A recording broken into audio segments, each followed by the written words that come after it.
Bismillahirrahmanirrahim. Assalamualaikum warahmatullahi wabarakatuh. Waalaikumsalam warahmatullahi wabarakatuh. Salam dan bahagia. Yang terhormat Kepala SMP Negeri 5 Lampung, Bapak Abdullah SPD MPD. Yang kami hormati rekan-rekan komunitas belajar Sipakainge SMP Negeri 5 Lampung. Alhamdulillah, puji syukur kita panjatkan kehadirat Allah Subhanahu wa taala serta salawat dan salam kita aturkan kepada junjungan Nabiullah Muhammad sallallahu alaihi wasallam, di mana pada hari ini kita diberikan kesehatan dan kesempatan untuk melaksanakan diseminasi budaya positif yang dilaksanakan oleh komunitas belajar Sipakainge SMP Negeri 5 Lampung.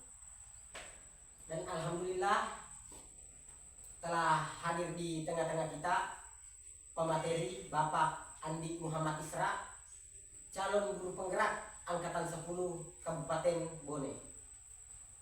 Dan untuk mengefisienkan waktu, langsung saja kami serahkan kepada Bapak pemateri. Ya, terima kasih moderator. Assalamualaikum warahmatullahi wabarakatuh. Waalaikumsalam warahmatullahi wabarakatuh. Bagaimana kabar kita hari ini? Alhamdulillah baik. Baik, Bapak Ibu guru hebat yang sama-sama dirahmati oleh Allah Subhanahu wa taala, seperti yang telah disampaikan oleh moderator, hari ini kita akan melaksanakan diseminasi tentang budaya positif.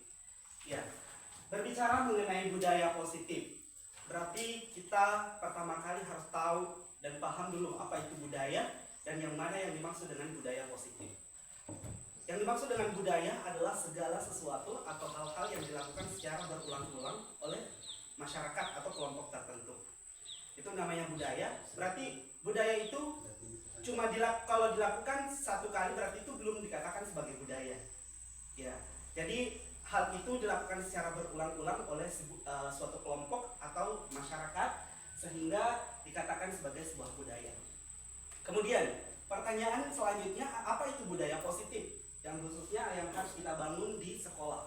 Budaya positif adalah hal-hal baik yang dilakukan sesuai dengan kesepakatan dan berlaku secara universal oleh seluruh masyarakat. Jadi, semisal kita di masyarakat Bugis, budaya tabe. Ya. Kenapa ini budaya tabe dijadikan sebagai budaya positif? Karena tabe ini sudah diakui bahwa tabe ini merupakan hal yang baik dan diterima oleh masyarakat dan diterapkan oleh seluruh masyarakat kita, sehingga dikatakan dilaksanakan oleh seluruh lapisan masyarakat atau berlaku secara universal. Ya, dan ketika kita berbicara mengenai pendidikan sesuai dengan pendidikan Ki Hajar Dewantara, bahwa budaya itu merupakan salah satu alat atau bahan pembelajaran yang harus ditanamkan kepada peserta didik kita, karena kita harus mempersiapkan peserta didik kita untuk hidup, berkembang, dan bertahan dalam masyarakat. Ya, kita harus menuntun mereka agar mereka itu bisa diterima oleh seluruh lapisan masyarakat kita.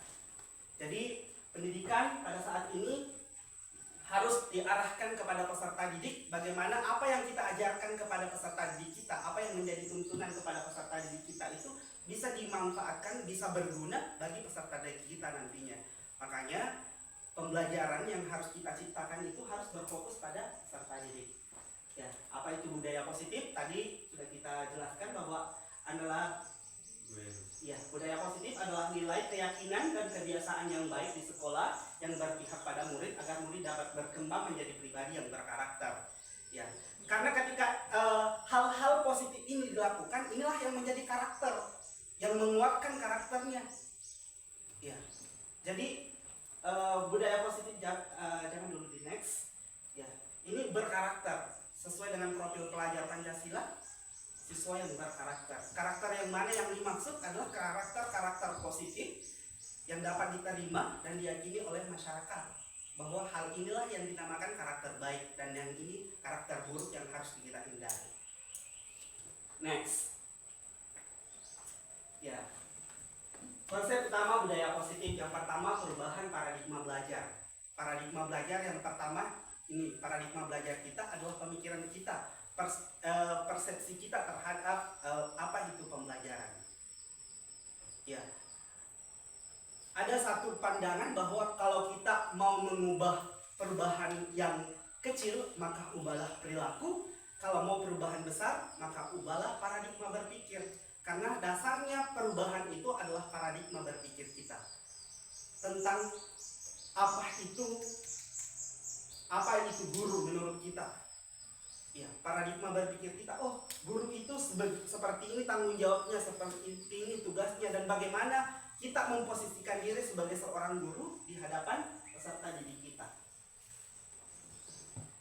Kemudian paradigma belajar yang harus kita pahami bersama bahwa kita harus mengajar itu sesuai dengan kebutuhan peserta didik, bukan sesuai dengan kebutuhan kita sebagai guru. Kita sudah menyusun RPP-nya harus ini, harus itu, begini langkah-langkahnya. Tetapi kondisi pada saat kita mengajar tidak sesuai dengan kodrat alam dan kodrat zamannya anak-anak kita. Mungkin pada hari itu anak-anak kita tidak bisa fokus karena ada sesuatu hal yang terjadi, atau kondisi cuaca mungkin, atau ada kondisi atau masalah yang terjadi di rumahnya yang terbawa ke sekolah, sehingga apa yang kita rencanakan itu tidak bisa berjalan. Makanya kita harus selalu melaksanakan asesmen diagnostik di awal pembelajaran untuk mengidentifikasi apa sebenarnya yang dibutuhkan peserta didik kita pada hari itu. Bagaimana kondisi psikologi, kondisi kesiapan peserta didik kita mengikuti proses pembelajaran pada hari itu. Ya, jadi kita tidak boleh egois. Oh, saya sudah menyusun rencana pembelajaran 1, 2, dan 3 seperti ini. Begini langkah-langkahnya. Tapi kondisi kelas kita tidak memungkinkan untuk itu. Kita harus memaksakan harus begitu karena begitu program yang sudah saya susun di RPP. Itu berarti tidak berfokus pada peserta didik, tapi berfokus pada perangkat pembelajaran. Ya. Jadi apapun yang menjadi kebutuhannya peserta didik kita, itulah yang harus kita penuhi. Itulah yang harus kita tuntun. Karena tugas kita sebagai guru adalah menuntun segala potensi-potensi yang ada di peserta didik kita, itu yang kita kembangkan. Kemudian banyak dari kita mengatakan bahwa, termasuk saya sering mengatakan bahwa madongo ya anu, karakternya ini seperti ini, pemalas. Padahal kalau dilihat bahwa peran kita sebagai seorang pendidik, justru itu adalah tugas kita, mengubah yang tidak tahu menjadi tahu, yang karakternya yang jelek menjadi karakter positif. Itulah tanggung jawab kita. Makanya potensi-potensi itu harus kita identifikasi dengan baik dan kita kembangkan, kita tuntun sehingga menjadi karakter yang kuat bagi peserta didik kita. Selanjutnya, disiplin positif. Apa itu disiplin positif? Disiplin positif terkait dengan perilaku dan manajemen. Ya, misal disiplin berpakaian berarti perilaku berpakaian yang bagaimana, yang sudah sesuai dengan kesepakatan sekolah atau aturan yang telah diatur sekolah. Kemudian disiplin waktu, ini yang sering menjadi tantangan bagi kita, bagaimana memanage waktu. Karena kenapa? Kita sebagai guru Ingarso Suntolodo, Imadyo Mangkarso, Tuturi Handayani. Ya, kita menjadi panutan bagi peserta didik kita. Dan tidak menutup kemungkinan apa yang kita lakukan itu juga akan dilakukan oleh peserta didik kita. Sehingga kita harus memperbaiki laku, membudayakan disiplin ini sebelum kita menerapkan ke peserta didik kita. Kemudian yang ketiga adalah motivasi perilaku manusia. Ya, perilaku manusia itu kita harus meyakini bahwa siapa yang akan kita tuntun, siapa yang akan kita didik adalah manusia. Dan bagaimana caranya memperlakukan mereka sebagai seorang manusia dan mengembangkan segala potensi-potensi yang mereka miliki sesuai dengan potensinya sebagai seorang manusia. Ya, jadi pendidikan itu memanusiakan manusia. Dalam artian segala potensi kemanusiaan harus kita kembangkan sehingga mereka benar-benar menjadi manusia yang seutuhnya. Manusia yang berkarakter, manusia yang berilmu. Ya, manusia yang mandiri, yang siap untuk beradaptasi hidup sendiri, dalam artian bukan berarti bahwa mereka bukan adalah makhluk sosial, tapi mereka mampu menempatkan diri pada situasi dan kondisi manapun. Tuh. Kemudian selanjutnya adalah kebutuhan dasar manusia. Kebutuhan dasar manusia ini nanti kita akan bahas selanjutnya. Kemudian posisi kontrol ini di mana, bagaimana caranya kita untuk menempatkan diri dan menentukan sikap kepada peserta didik kita. Ya. Kemudian keyakinan kelas ini lahir dari aturan-aturan atau tata tertib yang kita tetapkan bersama, kita sepakati bersama, kemudian melahirkan keyakinan kelas. Apa yang kita yakini terhadap aturan itu. Misal, datang di sekolah paling lambat pukul 7.15. Ya. Apa yang kita yakini terhadap itu? Semisal kita yakin bahwa ketika saya tidak datang pada sebelum pukul 7.15, maka proses pembelajaran akan terhambat karena ada waktu yang tidak teratur dengan baik. Itu keyakinan kita. Begitupun dengan siswa kita semua. Ketika apa yang dia yakini ketika mereka datang sebelum pukul 7.15 dan ketika mereka datang pada pukul 7.30 semisal. Kalau saya datang pukul 7.30, saya akan kewalahan untuk membersihkan, di mana lagi pada jam pembelajaran 7.30 sudah dimulai. Tapi kalau ketika saya yakini bahwa ketika saya datang 7.15, saya sampai di sekolah ada 15 menit untuk membersihkan kelas misal. Mempersiapkan proses pembelajaran. Berarti itu yang diyakini. Makanya keyakinan kelas ini perlu untuk kita bangun bersama. Ya, bagaimana caranya membangun? Ya, aturan, tata tertib sekolah, kemudian budaya dan disiplin positif. Kemudian yang terakhir adalah segitiga restitusi. Nanti kita jelaskan satu persatu. Next.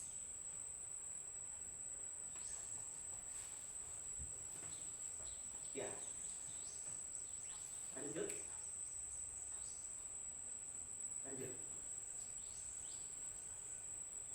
Ini sudah kita bahas tadi.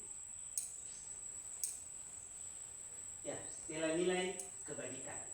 Ya, nilai-nilai kebajikan yang menjadi dasar kita para pendidik pada hari ini adalah profil pelajar Pancasila. Ya, ada beriman dan bertakwa kepada Tuhan Yang Maha Esa, berakhlak mulia, berkebinekaan global, gotong royong, mandiri, kreatif, dan bernalar kritis. Ini sudah kita tuangkan dalam visi misi yang telah kita susun kemarin. Dan tinggal bagaimana kita merealisasikannya melalui budaya positif dan disiplin positif itu. Ya.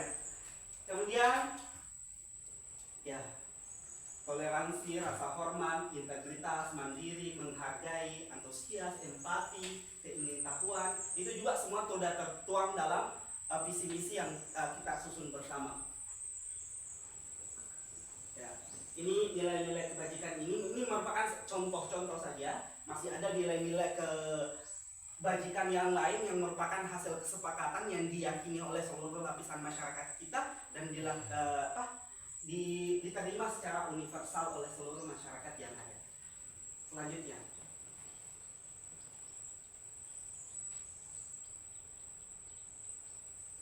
ya, jadi motivasi perilaku manusia. Ya, ini tidak hanya berlaku kepada peserta didik kita. Apa yang mendorong kita untuk melakukan sesuatu? Ada tiga jenis. Yang pertama adalah untuk menghindari ketidaknyamanan hukuman. Terkadang yang terjadi di siswa kita seperti ini. Mereka misal datang pada pukul 7.15. Mereka melakukan itu karena apa? Mereka melakukan itu karena takut dihukum. Karena kalau mereka datang lewat dari 7.15, mereka disuruh pulang. Ya. Dan yang terjadi kemudian ketika anak itu diperhadapkan dalam kondisi yang berbeda, mungkin saja tidak akan dari hukumannya. Saya sudah datang terlambat, tidak apa-apa. Ya, karena kenapa? Mereka melakukan itu hanya karena takut dihukum, bukan karena kesadaran diri. Oh, ternyata disiplin ini begini efeknya, begini pengaruhnya dalam diri saya. Tuh. Kemudian yang selanjutnya untuk mendapatkan imbalan penghargaan dari orang lain. Ini juga yang sering kita lakukan, memberikan apresiasi berupa hadiah. Ya, jadi peserta didik kita itu seakan-akan melakukan sesuatu, semisal agur kina, kalau ranking ki, kasih ki hadiah ini. Ya, anak-anak akan belajar ketika diberi janji seperti itu. Tipikal anak-anak seperti itu, misal, Dewa mah guru dia pada janji kak. Ya padahal belajar itu bukan terkait dengan siapa yang memberi hadiah, tetapi belajar itu terkait dengan apa yang kita lakukan untuk mengembangkan potensi yang ada dalam diri kita. Tapi itu yang tidak disadari oleh anak-anak kita, karena kita selalu mengatakan bahwa belajar, coba belajar. Karena belajar, kalau kalian mendapatkan ranking 1 semisal, kalian akan diberikan sepeda, diberikan motor. Sehingga anak-anak melakukan belajar itu karena dia mau mendapatkan motor, bukan karena dia ingin tahu, bukan karena kesadaran dirinya. Selanjutnya, inilah yang kita harapkan bersama yang di bagian ketiga, untuk menjadikan orang yang mereka inginkan dan menghargai diri sendiri dengan nilai-nilai yang mereka percaya. Ya, jadi belajar itu untuk menghargai diri kita sebagai seorang manusia dengan potensi kemanusiaan kita. Ya, bukan karena ingin mendapatkan hadiah atau bukan karena kita takut atau menghindari hukuman, tapi kita ingin mengembangkan potensi-potensi yang ada dalam diri kita sebagai seorang manusia, sehingga kita memiliki arti, memiliki nilai di mata masyarakat, di mata orang-orang yang ada di sekeliling kita. Ya.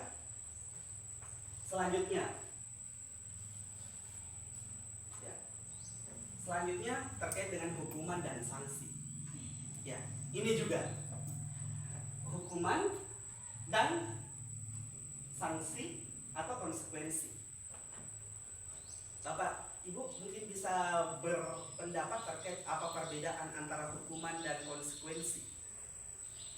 Mungkin ada yang sudah belajar mengerjakan PMM terkait dengan ini, hukuman dan konsekuensi, apa perbedaannya menurut pandangan tak?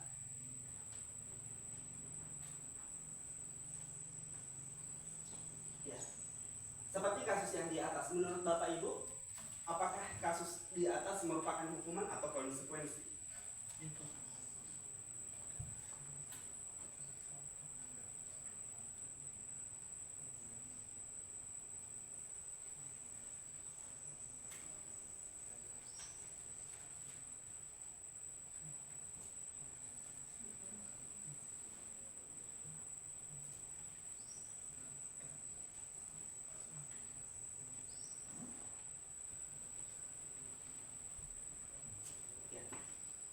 Pak Sena itu menyuruh Ini sebenarnya lebih ke konsekuensi ya.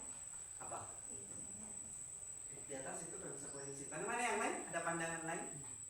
Arahnya bentuk konsekuensi karena belum ada hukuman yang diberikan secara langsung dari Pak Seno. Tapi bagaimana dengan menyuruh IPA untuk maju ke depan dan berdiri di depan kelas sambil menunjuk hidungnya? Kalau itu yang dibawa menunjuk hidungnya itu sudah masuk dalam hukuman, tapi paragraf yang pertama itu konsekuensi karena dia tidak fokus, makanya dia tidak sengaja menjatuhkan tasnya, berarti itu konsekuensi karena dia tidak fokus. Kalau yang di bawah menunjuk hidungnya sambil berdiri itu hukuman menurut saya. Ya.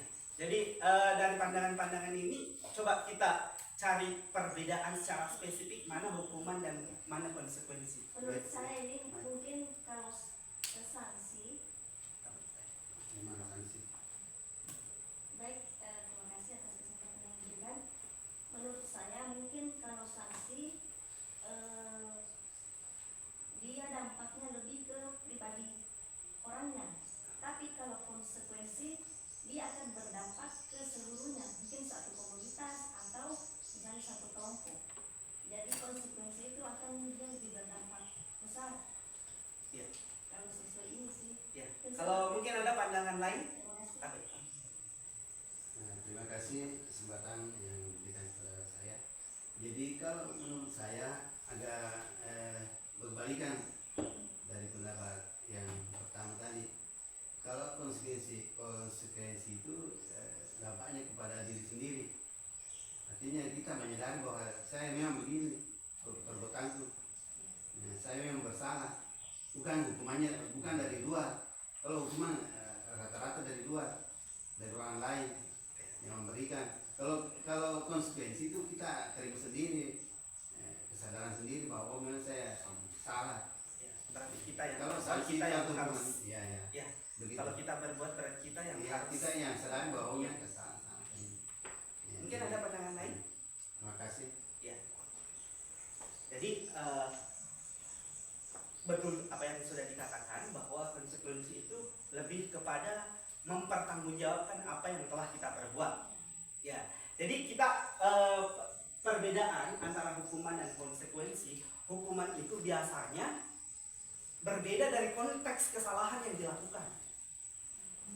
Ya, semisal ada anak terlambat, kemudian disuruh berdiri di lapangan sambil hormat, itu hukuman. Kalau konsekuensi, semisal saya tidak mengerjakan PR atau tidak mengerjakan tugas, konsekuensinya saya harus mengerjakan tugas itu, mengambil waktu luang untuk mengerjakannya. Itu konsekuensi.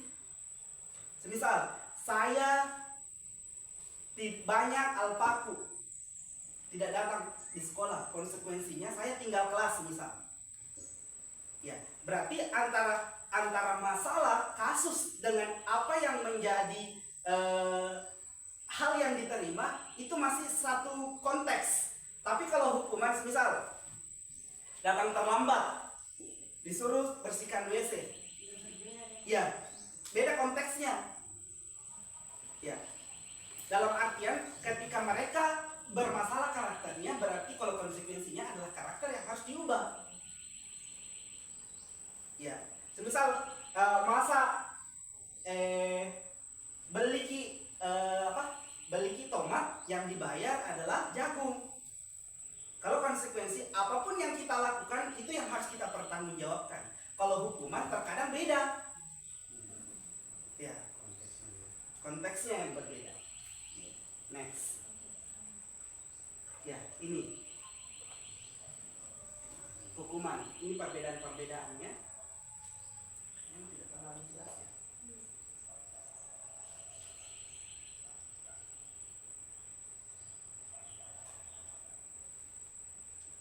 Itu tadi Misalnya ya warna tulisan. yang menyakitkan harus terjadi. Ya, karena hukuman karena harus dibuat sakit, karena dari sakitnya itu mereka menyadari bahwa saya melakukan ini padahal itu tidak boleh. Itu harapan guru. Ya, Harus ada Bukan. Iya. ada efek jerah. ya, Harapannya guru ya seperti itu. harapan tak kita maksudnya keegoisan tak kita sebagai seorang guru. Tapi sebenarnya melukai siswa. Ya, melukai siswa. Korban mendapatkan keadilan.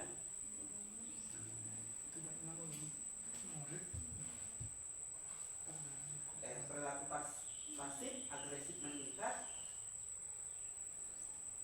Ya, sistem tidak akan berjalan bila murid tidak takut. Ya, ini konsekuensi yang akan kita terima.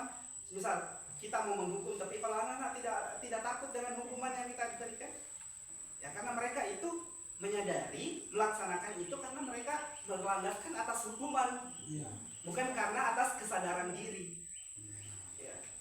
Jadi kapan-kapan mereka diperhadapkan semisal orang yang berbeda, semisal saya kasih hukuman, tetapi di hari lain Ibu Kartini yang menghadapi peserta didik itu, tapi Bu Kartini tidak memberikan hukuman. Mungkin saja anak itu tidak melakukan apa yang diinstruksikan oleh Bu Kartini, karena dia pada dasarnya melakukan sesuatu karena takut dihukum. Ya, jadi tidak ada kesadaran diri yang lahir dari peserta didik. Jadi Pak, kalau di olahraga kita itu sanksi, hukuman, dan penjara. Iya. Ya, Kalau hukuman dihukum sesuai dengan perintah. Apa yang diperintahkan, misalnya terlambat harus lari 10 menit, 10 lari dari lapangan misalnya 1 kali lari. Iya. Tapi ke sanksi ya karena tidak mampu lari anak-anak ya sanksi diberikan lagi misalnya push up misalnya gitu. Kalau ganjaran misalnya lari 10 kali berdiri di lapangan hanya itu saja tidak saja tidak mampu lagi. ya. Jadi inilah yang harus kita hindari, Pak. Karena sekarang kita tidak diperbolehkan untuk menghukum, Ya. lebih kepada menyadarkan anak terkait apa yang dia lakukan, bertanggung jawab atas apa yang dilakukan. Ketika kita menghukum semisal antara terlambat ikut olahraga, disuruh latihan, sebenarnya konteks terlambatnya itu bukan terkait dengan fisik, ya, tapi konteks yang bermasalah di situ bukan terkait bagaimana dia kemampuan fisiknya untuk bertahan lari keliling lapangan, tetapi yang bermasalah di situ adalah kedisiplinannya. Makanya tidak balance antara apa yang diberikan dengan apa yang dia lakukan. Jadi itu masuk dalam hukuman, bentuk hukuman itu. Ya, hukuman karena tidak Meskipun dalam bentuk olahraga ini. ya, meskipun dalam bentuk olahraga tapi beda konteks. Maksudnya apa yang bermasalah itu yang diperbaiki, bukan beda masalahnya, beda mengatasinya. Selalu saya kayak sakit. Jadi ini menghukum dengan cara mendidik maksudnya ini. Tidak ada nih sekarang menghukum mendidik, Pak. Tidak ada nih sekarang hukuman yang mendidik. Ya. Hukuman yang Pertanyaan saya Pak, Supaya ini dia tidak melakukan lagi. Ya. ya, hukuman yang mendidik. terima kasih atas kesempatannya. Oh, Begini Pak, yang saya pertanyakan ini kan yang dipertanyakan tadi Bapak masalah kedisiplinan karena dia terlambat. Ya. Jadi konteksnya disiplin, kurang disiplin. Jadi bagaimana caranya memberikan sejenis ganjaran atau kita bahasakan ini agar dapat Mereka bisa berubah. bisa berubah. Bagaimana caranya kira-kira karena ini masalah disiplin. Iya, Tidak ada yang Ya, baik. Jadi terkait dengan itu lagi-lagi kita kembali kepada bagaimana menyadarkan anak. Di sini adalah yang kembali ke budaya positif dan disiplin positif. Ya, budaya positif itu bagaimana anak-anak itu melakukan sesuatu sesuai dengan apa yang dia yakini. Ya, keyakinan yang diyakini itu harus berlandaskan dengan budaya-budaya yang ada di masyarakat yang berlaku secara universal. Ya, misal dia harus berubah karena ini masalahnya adalah disiplin, berarti dia bagaimana memanage waktu. Jadi yang diajarkan ke anak itu bagaimana memanage waktu, bagaimana kita menuntut anak itu sadar bahwa ketika saya keyakinannya, ketika saya terlambat itu mengubah paradigmanya, mengubah keyakinan yang ada dalam diri anak itu yang perlu. Kalau saya terlambat berarti ada mata pelajaran, misal olahraga yang tertinggal. Secara konsekuensinya saya harus mengejar ketertinggalan saya. Semisal di awal dia tidak lari, karena setelah lari baru dia datang. Makanya konsekuensinya adalah dia harus lari supaya dia tidak tertinggal pada bagian itu. Ya mungkin dia ikuti dulu semua baru berlari, atau dia berlari dulu, setelah berlari baru ikut bergabung. Yang jelasnya dia melakukan lari itu bukan hukuman, tetapi itu merupakan bagian dari pelajaran yang tertinggal. itu konsekuensi namanya. Ya, konsekuensi hukuman. maksudnya ya.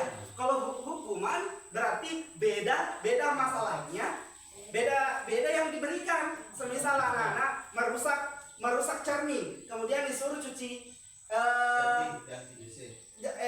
WC, berarti itu hukuman. Kalau konsekuensi karena dia merusak berarti dia mengganti. Karena dia yang merusak. Mereka dari situ kita berusaha untuk membuat mereka menjadi bertanggung jawab atas apa yang dia lakukan. Karena ketika disuruh membersihkan WC berarti dia mempertanggungjawabkan apa yang bukan kesalahannya. Itu. Bagaimana Bapak Ibu? Sampai di sini ada tanggapan? Ya. Selanjutnya, ini sanksi, konsekuensi tadi sudah kita bahas bahwa konsekuensi itu berarti lebih kepada konteks apa masalahnya itu yang diberikan. Tetapi di atas levelnya konsekuensi ada restitusi. Ya, inilah yang kita harapkan ada restitusi. Maksudnya restitusi ini adalah bagaimana menyadarkan anak itu sesuai Tanpa menghukum. tanpa menghukum. Maksudnya anak-anak melakukan sesuatu dengan kesadarannya.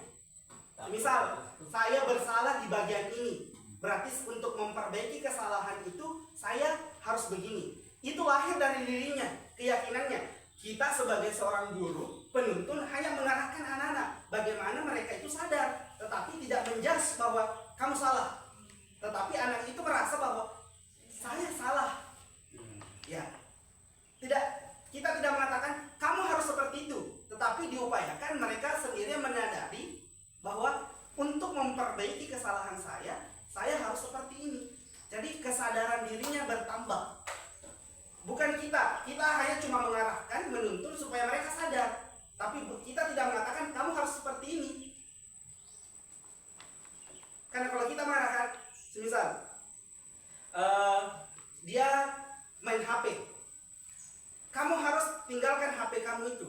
Tapi kita kan tidak tahu kenapa dia selalu main HP. Mungkin ada hal yang lebih penting, mungkin harus diselesaikan dengan HP itu, kita tidak tahu. Tapi ketika dia menyadari bahwa ternyata apa yang saya lakukan ini tidak sesuai dengan keyakinan kelas saya, tidak sesuai dengan budaya positif yang ada di lingkungan saya bersalah di sini. Ini yang harus saya lakukan untuk memperbaiki diri saya, untuk memperbaiki kualitas diri saya. Karena kalau ketika mereka hanya melakukan karena kita yang minta, secara otomatis kesadaran diri anak ini tidak tertanam dengan baik. Karena selalu mau diingatkan, begitu Ki. Tapi bagaimana ketika kita tidak ada?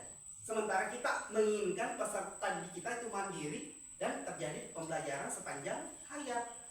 Tidak hanya pada saat kita ada, tetapi ketika kita sudah melepaskan mereka, tidak dalam bimbingan kita lagi, mereka sudah hal itu sudah tertanam. Jadi meskipun kita tidak ada, budaya positif itu selalu ada dalam dirinya. Bukan karena kita ada, karena misal kita jadi penghukum, jadi mereka melakukan karena hukuman, kita memberikan hadiah, mereka melakukan karena hadiah itu. Kapan-kapan tidak ada hukuman, tidak ada hadiah, pasti mereka tidak lakukan lagi. Tapi ketika mereka melakukan itu karena kesadaran dirinya, secara otomatis itu akan tertanam dalam dirinya bahwa ternyata seperti ini. Saya melakukan ini, saya harus bertanggung jawab atas itu, dan untuk mempertanggungjawabkan ini yang harus saya lakukan. Itu yang kita harapkan. Ya, dalam budaya positif ini. Lanjut. Ya, kita berlatih lagi. Lari mengelilingi lapangan basket 2 kali karena terlambat hadir di sekolah. Ini tadi. Kira-kira ini hukuman atau konsekuensi? Hukuman. Hukuman tadi. Ya, hukuman. Ya, coba next. Bisa dua Hukuman. bisa dua pilihan lainnya bisa konsekuensi. Iya. Apabila dia mengejar keterlambatannya tadi. Iya. Tidak. Tetapi itu beda konteksnya. Iya, Ya. Misalnya dia materinya lari. Iya. Materinya lari berarti dia melakukan lari. Ya, tidak ada konsekuensinya tadi. Iya. Tidak ada Tapi itu tadi dia tidak ada materinya tidak ada materinya di sini. Di sini pelajaran olahraga. Iya. Ya. Tidak ada materinya ini jadi jelas Jelas hukuman. bahwa terlambat hadir di sekolah. Ya, terlambat hadir. Padahal yang di sini kan bukan terkait dengan fisiknya, tadi saya katakan bukan terkait dengan fisiknya, tapi terkait dengan disiplinnya. Iya. Disiplin waktunya, makanya yang harus diperbaiki disiplinnya, bukan ketahanannya untuk berlari Iya, di iya. lapangan. Ya. Selanjutnya, Ya, hukuman. Oke. membersihkan coretan yang dibuatnya di meja. Konsekuensi. Ya, konsekuensi. Bagaimana? Lanjut. Ya, konsekuensi. Masuk ganti meja. Murid diminta untuk push up 15 kali karena tidak menggunakan masker. Hukuman. Hukuman. Luar biasa gitu. Ya, luar biasa. Langsung bisa. Langsung. Menggantikan Kertas tugas teman yang telah dicoret-coret. Konsekuensi. Ya. Asik sekali. Berjemur di lapangan basket karena mengobrol dengan teman. Ayo, apa? Ya sering kita lakukan, sering kita alami kemarin kan. Waktu tak sekolah sedikit begini. Disuruh dihormat bendera. Ayo, berjemur di lapangan basket Jelas karena hukuman nih. ngobrol dengan teman. hukuman. Ya. Tapi hukumannya tidak. Gurunya bermasalah ini.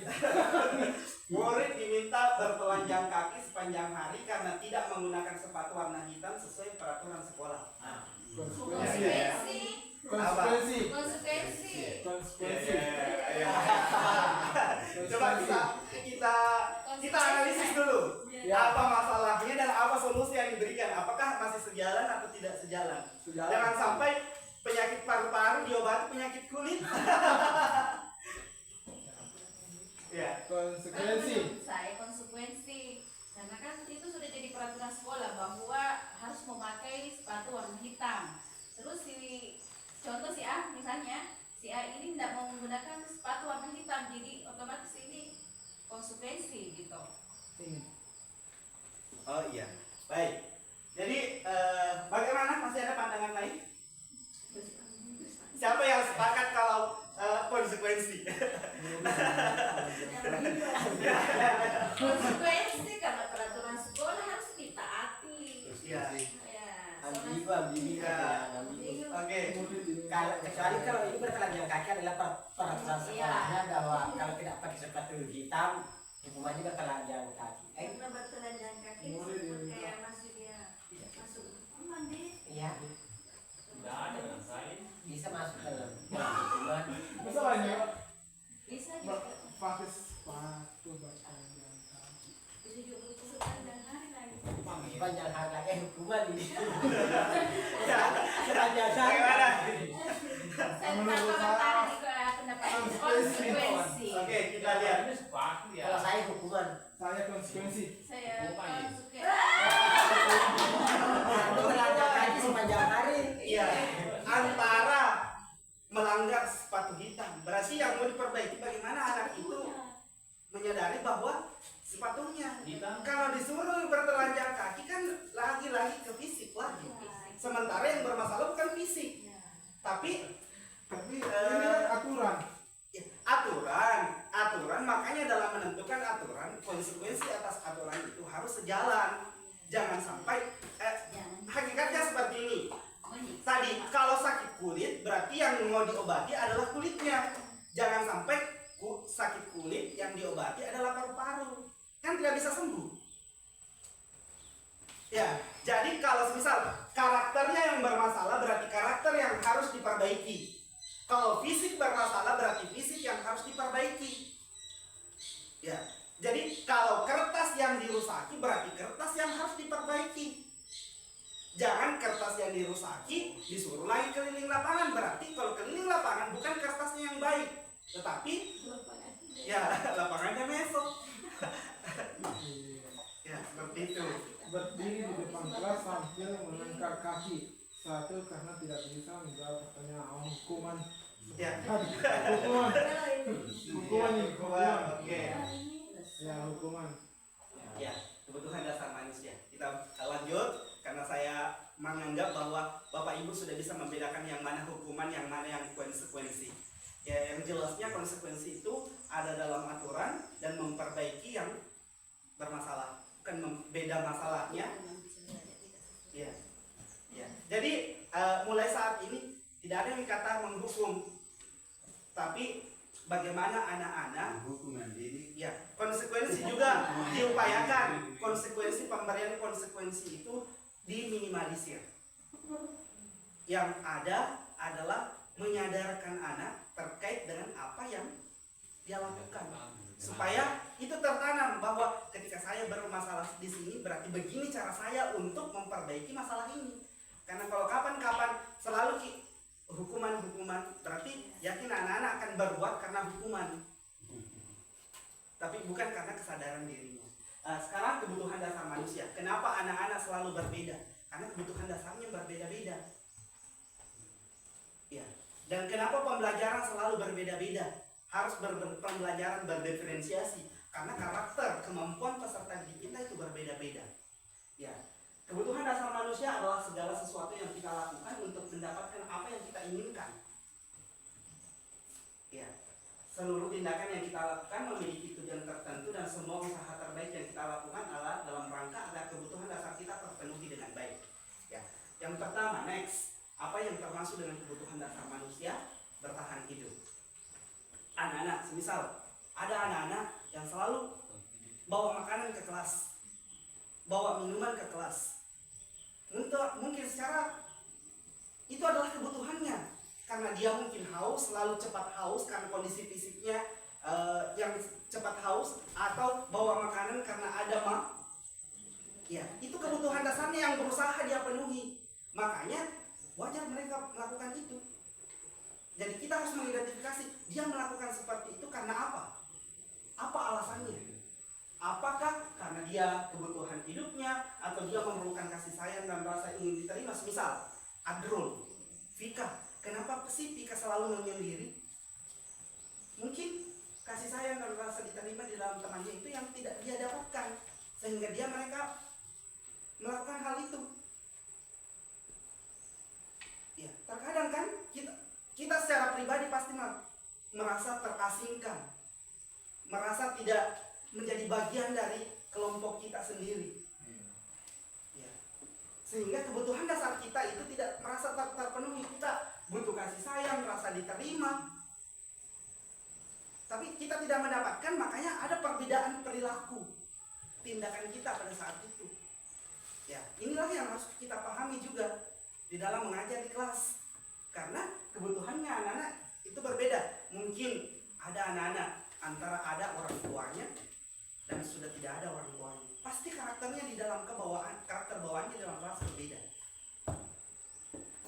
Antara anak-anak yang semisal dia sudah tinggal dengan neneknya, dengan tinggal orang tuanya, pasti ada perbedaan karakter. Karena kasih sayang yang didapatkan berbeda.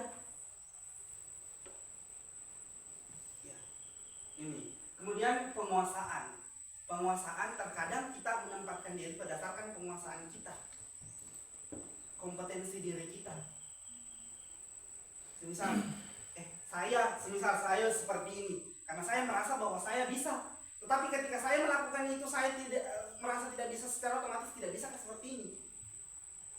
Karena saya yakin dengan apa yang kompetensi yang saya miliki. Ada penguasaanku, semisal disuruh ke makelon, tapi saya tidak mau karena saya tidak tahu menyanyi dan saya tidak bisa menyanyi. Tapi ketika saya disuruh menyanyi dan saya ada penguasaanku, ada kemampuanku di situ, pasti saya akan lakukan. Makanya tidak boleh suruh anak-anak lakukan itu sementara anak-anak tidak bisa melakukan itu. Sama halnya Adrul, contohnya Adrul disuruh menjawab soal-soal yang sudah kita print, padahal penguasaannya menjawab dan membaca tidak ada. Secara otomatis itu tidak bisa. Itu egois. Ini sudah tidak sesuai dengan kodrat alam dan kodrat samannya Adrul.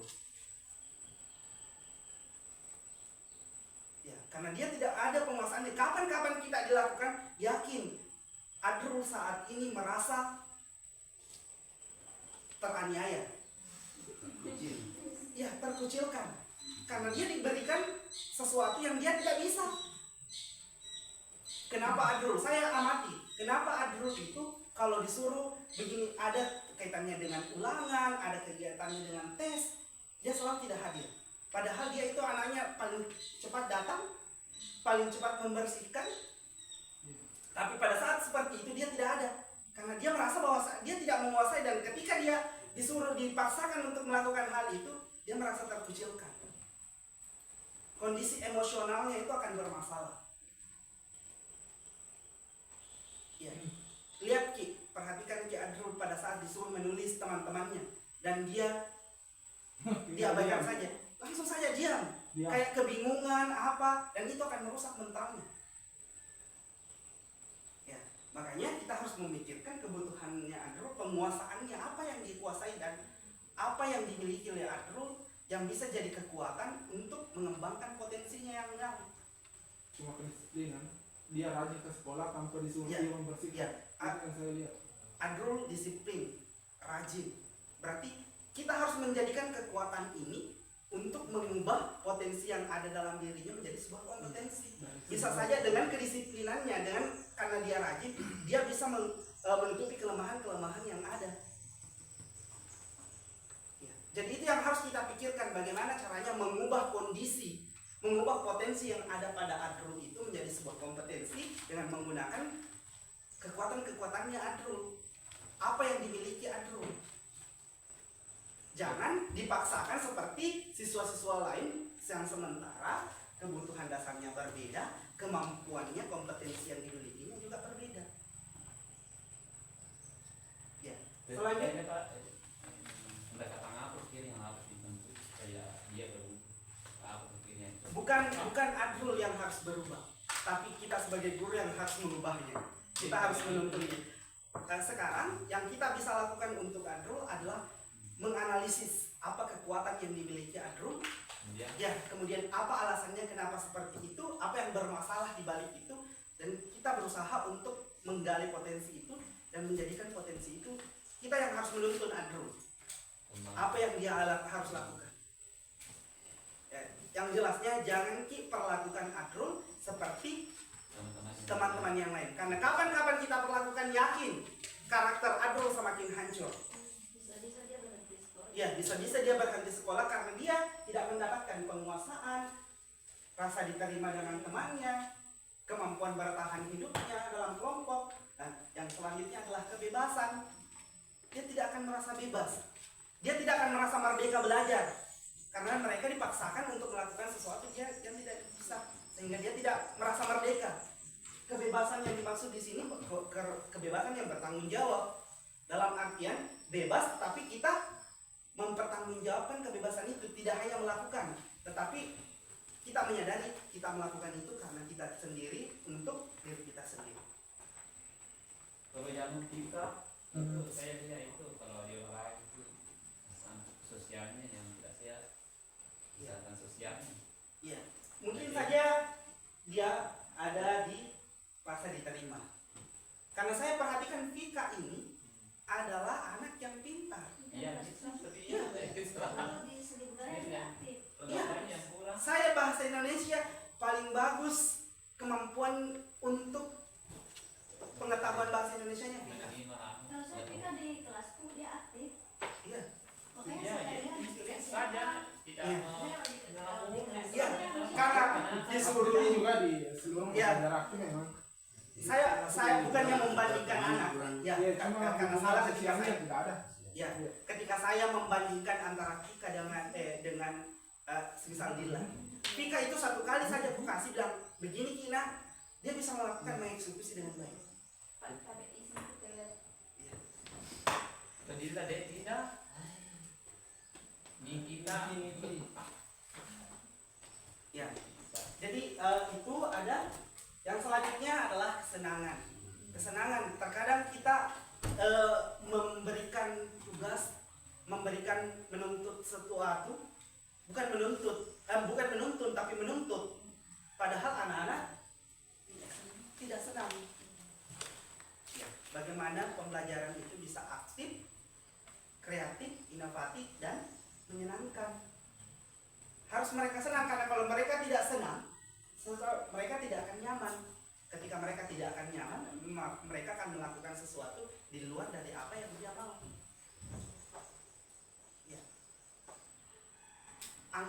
Anggapan saya bahwa ketika kita di luar dari kesenangannya, maka mereka itu akan melakukan sesuatu secara terpaksa.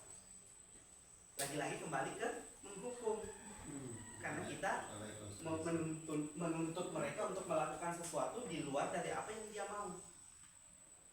Ya. Selanjutnya,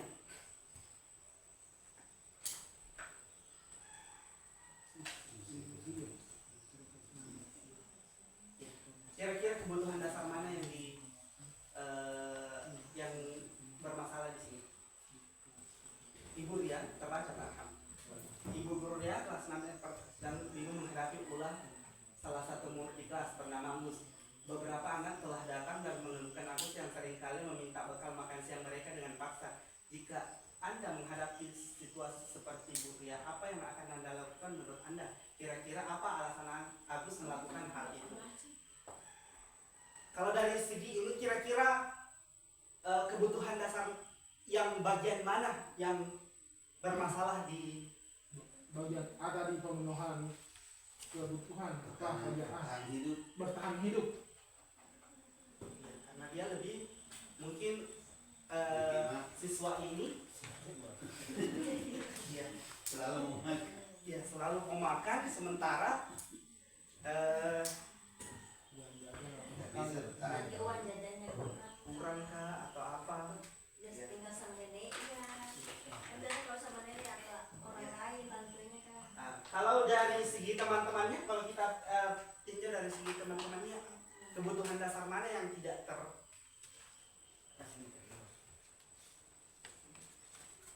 menghadapi ulah salah satu murid bernama Agus, beberapa anak telah datang dan mengeluhkan Agus yang seringkali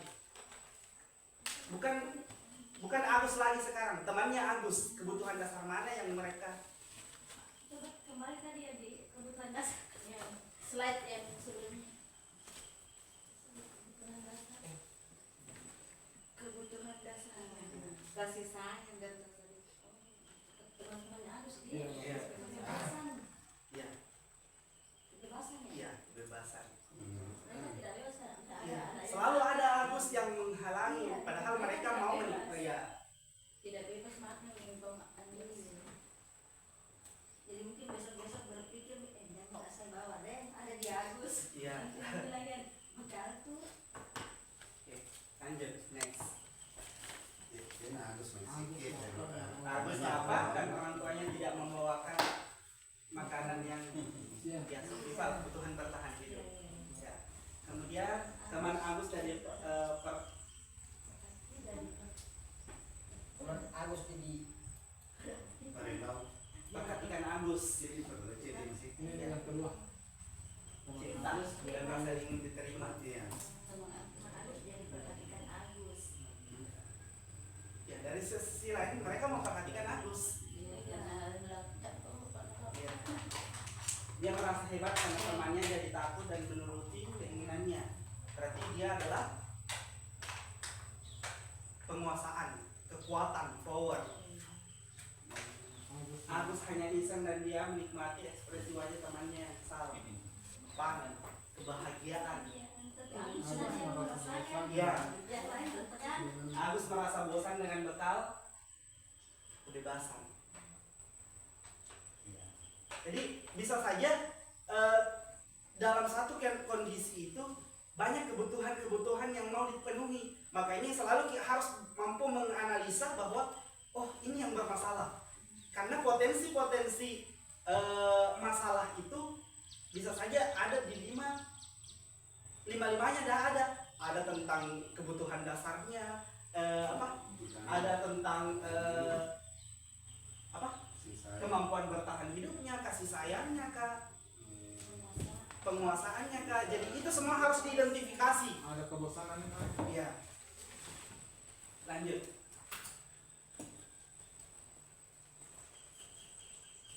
Lima posisi kontrol guru. Ya, ini. Sekarang 5 posisi kontrol guru: penghukum, pembuat rasa bersalah, teman, pemantau atau manajer.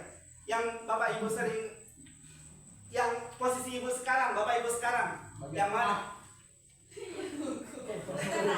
Enggak. Jawaban. Ya sekarang tuh itu Iya. yang kita sering lakukan bagian Ya. penghukum. Iya. Tidak semua Ji. Kalau minta penghukum atau pembuat rasa bersalah atau teman? Teman. Ya, teman. pembuat rasa bersalah. Kalau saya membantu saja, membantu. pembuat rasa bersalah, pemantau. Membantu ya, membantu. Ya, Manajer. pemantau. Iya, Manajer. manajer. Penghukum. Inilah karakter penghukum. Karakter penghukum berarti kalau ada sesuatu dihukum. Sedikit Hukum. Ya. Ya, apa yang akan berdampaknya ini adalah anak-anak akan terus merasa tertekan batinnya dan melakukan sesuatu karena terpaksa, karena takut hukuman. Tapi kalau tidak dikasih begitu, tidak ada perubahan. Ya, karena itu keyakinan tak. Iya. Ya, Ya. karena itu keyakinan tak, dan itu budaya tak yang tidak positif. Ya, makanya harusnya ada budaya positif sesuai dengan keyakinan kelas kita, sesuai dengan keyakinan sekolah kita.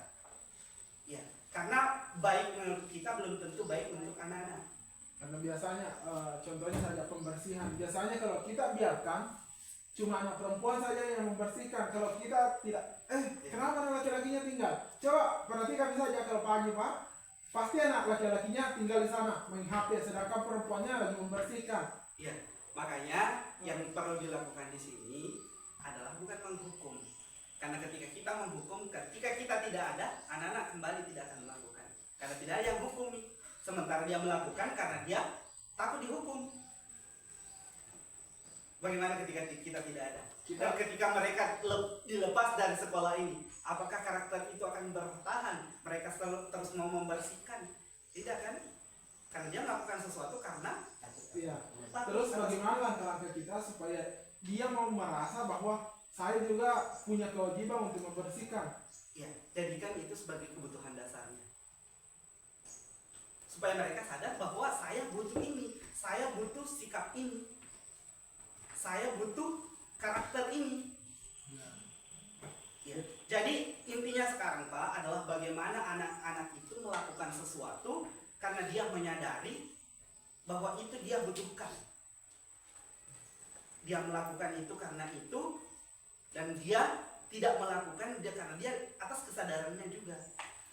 Kalaupun toh mereka bersalah, dia menyadari bahwa ini salah dan ini yang harus saya lakukan ketika saya melakukan ini sebagai bentuk pertanggungjawaban saya atas apa yang telah saya lakukan. Karakter itu yang kita inginkan ada pada anak kita, bukan karakter siap dihukum dan siap melakukan sesuatu karena hadiah atau hukuman. Ya. Tapi kan saya lebih setuju ke penghukuman. Ya. Konsekuensi saja, Ya. kita ubah Ya. saja. Karena itu keegoisan tak. Ya, mungkin benar menurut kita, tapi anak-anak, apakah kebutuhan dasarnya akan terpenuhi ketika kita melakukan seperti itu? Iya betul. Kalau menurut saya ini bukan berarti saya egois, tapi kalau melihat kurikulum yang sekarang itu, apalagi sekarang kan tidak boleh dihukum anak-anak. Kayaknya bagaimana bermasa bodoh kita? Bagaimana? Karena anak-anak lebih ini bebas untuk tidak ini, karena tidak ada hukuman dari guru, karena tidak boleh dihukum itu. Terus karakternya anak-anak sekarang kita lihat bagaimana? Karakter anak-anak sekarang itu sudah menurun, bahkan bisa dikata bisa dibawa, kalau dipersentasekan itu bisa dibawa 50% dari apa yang kita harapkan. Kenapa? Karena ini yang seperti inilah posisi guru kita itu tidak boleh penghukum, tidak boleh ini, harus ini. Tapi anak-anak sekarang bagaimana? Nah, Ya. itu. Kalau saya lebih setuju dengan kurikulum yang dulu. Ya. Lebih setuju dengan aturan yang dulu. Kenapa? Karena menurut saya pribadi saya, itu anak-anak lebih lebih cepat berubah, lebih cepat ini kalau kita kasih hukuman kayak tempo-tempo dulu itu. Coba kita lihat pembelajaran yang dulu itu, yang masa-masa sekolah kita itu, ya pernah saya alami Pak. Ini cerita buat saya. Saya saja waktu SD kelas 3, kalau saya tidak salah, guru saya itu menjelaskan, tetapi ini guru olahraga saya. Dia menjelaskan, tapi saya ngantuk, saya menguap. Saya tidak fokus itu, sampai saya ditampar itu. Langsung ditampar, saya tidak tahu apa dan bagaimana, saya langsung ditampar. Di situ, kok saya ditampar? Ada apa? Salah apa saya? Ya. Kenapa menguap? Ngantuk. Iya. Kenapa mengantuk ini? Sejak itu Pak, saya tidak pernah mau posisi saya kalau saya belajar itu mata pelajaran itu, tidak mau balik. Saya fokus terus ke situ. Kenapa? Karena saya takut ditampar lagi. Itu. Jadi menurut saya hukuman juga ada positifnya menurut saya, tapi saya tidak tahu kalau sekarang, makanya saya juga lebih cenderung sebenarnya ke situ. Bagaimana? Ya. Sama-sama. Baik. Gitu ya. Terima kasih atas berbagi positifnya, praktik baiknya menurut pandangan Ibu. Lagi-lagi hari ini kita adalah bagaimana Merdeka Belajar, bagaimana kita mendidik anak sesuai dengan kebutuhan anak. Ya, pembelajaran sesuai pemahaman dan apa yang telah dipaparkan oleh Ki Hajar Dewantara, kita itu harus membelajarkan anak sesuai dengan kodrat alam dan kodrat zamannya. Ya, itu zamannya kita pada saat seperti ini. Tapi ketika hari ini Ibu melakukan itu, coba kita para anak-anak, ya yakin Ibu sudah tidak jadi guru, tapi jadi usia Di penjara. Ya, karena itu zamannya. Ya, kodrat alamnya anak-anak sekarang ketika diperlakukan seperti itu pasti mereka tidak akan terima. Ya, berbeda karakter. Dan apa yang harus kita lakukan? Apakah membiarkan atau mengeluhkan atau melakukan perubahan? Inilah yang harus kita lakukan. Jadi tanggung jawab kita adalah menuntun anak. Menuntun dalam artian sebermasalah apapun anak itu adalah tanggung jawab tak. Sekacau apapun karakternya berarti itu adalah tugas tak. Karena kita sebagai guru penuntun yang selalu mengarahkan anak terhadap penguatan karakternya, kemampuan kompetensi ilmu pengetahuan dan teknologinya. Tentunya semuanya itu adalah kebutuhan-kebutuhan anak yang harus kita penuhi karena kita adalah sebagai seorang guru. Ya, bukan kurikulumnya. Persoalan kurikulum Merdeka dan kurikulum K13 itu sama saja kalau menurut saya. Tapi terkait pada bagaimana kita merealisasikan dan meyakini apa yang kita lakukan. Ya, karena seakan-akan sehari ini kita terlalu banyak mengeluh. Kenapa anak seperti itu? Kenapa anak seperti itu? Kita tidak pernah berpikir apa yang harus saya lakukan untuk mengubah anak sehingga mereka tidak seperti itu. Karena itu tanggung jawab kita, bukan mengeluh. Tanggung jawab kita itu bukan menilai mereka. Jangan jadikan bahwa tanggung jawab kita sebagai guru adalah menilai seberapa banyak perubahan, peningkatan, perbedaan karakter, pengetahuan dari nilainya. Bukan itu yang kita inginkan. Bukan itu tujuan tak. Tapi yang tujuan tak adalah mengubah kualitas karakter yang dimiliki oleh anak. Karena kalau tujuan tak adalah nilai, meningkatkan nilai, selalu menjadi evaluator. Selalu emang kok jero, itu saja selalu dia. Padahal yang seharusnya bagaimana caranya mengubah itu, bukan menilai itu, tapi mengubah itu. Karena keberhasilan tak sebagai seorang guru bukan seberapa tinggi nilainya anak, tapi seberapa besar perubahan yang terjadi dan seberapa besar perbedaan kualitas hidup yang dimiliki oleh anak itu. Berkat kita. Ya. Jadi itu tadi jadi keluhan bahwa seakan-akan kita belajar karena tuntutan administrasi saja. Mau dikatakan lulus 100% karena angka-angka. Bagus karakternya, bagus apanya. Padahal itu bukan tujuan pendidikan. Tujuan pendidikan adalah mengubah kualitas hidup dari manusia, memanusiakan manusia. Ya. Kuncinya guru tidak bisa mengalah dalam mengeluh. Iya. Ya. Ya. Terang. Oh, harus selalu semangat. Bagaimana caranya? Harus mengubah, menuntun, Mengubah. ya, mengubah potensi menjadi sebuah kompetensi yang tidak bisa menjadi bisa. Dengan berbagai cara, dengan memahami kodrat alam dan kodrat zaman seluruh peserta didik. Nah, disinilah lahirnya nanti pembelajaran yang berdiferensiasi. Karena beda kebutuhan berarti beda cara.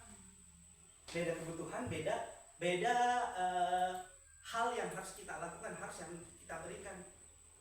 Ya, makanya penting pembelajaran berdiferensiasi. Guru hebat. Ya, makanya menjadi guru itu bukan hal yang mudah. Ya, kita harus bisa menangani beberapa macam karakter dan kemampuan peserta didik.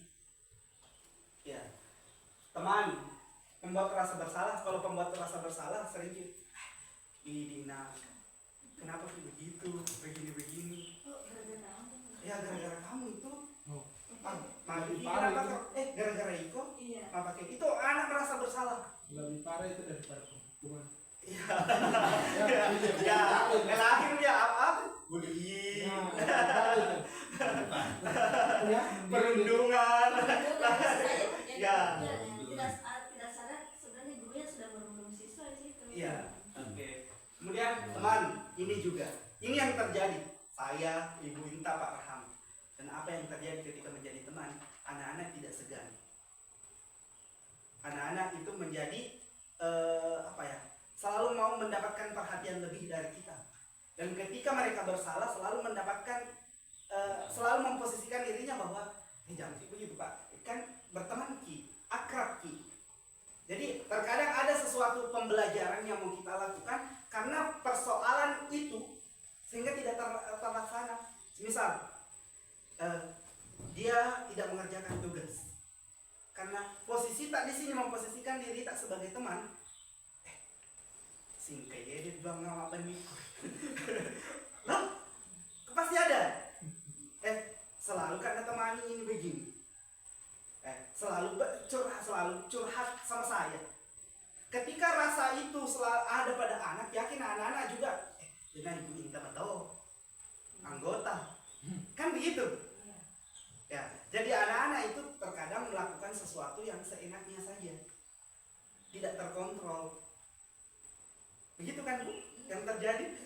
Ya betul. Karena semakin akrabnya sama anak-anak, semakin mengakrabkan diri, anak-anak juga akan memanfaatkan kesempatan itu, memanfaatkan momen itu. Jenab alhamato, jenab minta mato, pasti itu terjadi. Kenapa alhamdulillah bisa jadi Jadi nego. Iya, bisa jadi nego anggota. Seperti itu yang terjadi. Ya. Jadi saya juga berusaha, tapi karena saya juga merasa terlanjur seperti itu dan mengubah kondisi itu, pasti anak-anak juga akan merasa, kenapa Bapak berubah? Kenapa Bapak berubah? Kenapa ini kayak terkesan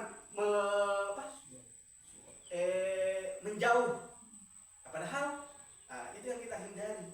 Anak-anak itu merasa bahwa tidak ada batasan antara saya dan dia, sehingga kita khawatirnya untung baik kalau mereka masih sadar dengan posisi itu, tapi kalau anak-anak memanfaatkan posisi itu, kami karena anggota Ji, itu yang jadi masalah. Yang selanjutnya adalah pemantau. Yang pemantau, bedanya pemantau, kalau pemantau berarti cuma aneh itu.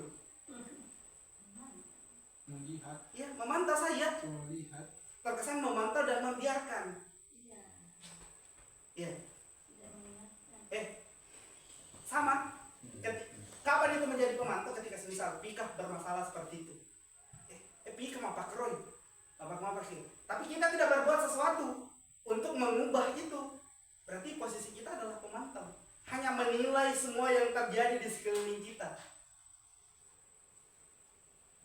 Ya. Yang ketiga, terakhir, kelima adalah manajer. Manajer itu adalah mengatur, mengarahkan dan menuntun segala yang terjadi. Inilah posisi kontrol yang diharapkan ada pada diri guru. Menjadi seorang manajer, memfasilitasi segala bentuk kebutuhan yang dimiliki oleh anak. Menjadi manajer, kita yang mengatur. Sama aja manajer artis. Tidak boleh seperti ini boleh. Tapi kita tidak mengatakan jangan lakukan itu, tapi kita mengarahkan bahwa kamu yang kamu lakukan itu salah. Berarti kita tidak mengatakan bahwa itu salah, tetapi kita bagaimana caranya memanage dia, mengatur dia, menuntun dia supaya dia ke jalan yang benar, bukan yang salah itu. Jadi hasilnya adalah anak-anak sadar dengan apa yang dia lakukan dan menyadari apa yang harus dia lakukan untuk mempertanggungjawabkan apa yang telah dia lakukan. Itu manajer. Baik, selanjutnya. Ini adalah perbedaan-perbedaan antara kapan kita menjadi penghukum, membuat merasa bersalah, jadi teman, pemantau, manajer. Ya, nanti filenya kita share. Iya, boleh. Ini. Jadi ini adalah sebenarnya tanpa ini pun kita sudah tahu bahwa posisi ini kita seperti ini. Tadi bukan tidak saya sebagai penghukum, Bu Inta, saya sebagai teman. Saya juga merasa bahwa saya selalu menjadi teman bagi siswa-siswa kita. Dan saya juga merasakan apa imbas dari perlakuan saya itu, apa umpan baliknya peserta didik kita setelah saya melakukan itu. Dampaknya, ya. Ya, next. Ya, hormat pada bendera selama 1 jam. Menghukum. Berapa kali ibu bapak harus memberitahu kamu selalu saja mengecewakan ibu bapak, membuat merasa bersalah. Ya, lanjut. Next, Pak. Ayo dong ikut aturan sekolah, tolong bantu ibu bapak yang kali ini sudah tidak apa-apa. Lain kali jangan sampai berbuat seperti ini lagi ya. Ini sebagai teman. Ya. Ya, ini pemantau. Kamu sudah melanggar peraturan sekolah, kamu tahu konsekuensinya. Setelah upacara kamu kembali beli. kamu beli atau ribut di koperasi dan jangan diulangi lagi. Ini selalu gaya-gaya berbicara penyampaian kita ketika kita menjadi pemantau. Seakan-akan kita cuma menilai, tapi tidak berupaya untuk mengubah kondisi. Itu pemantau. Ini manajer. Apa kamu tahu kesalahan kamu? Kira-kira bagaimana kamu memperbaiki kesalahanmu itu?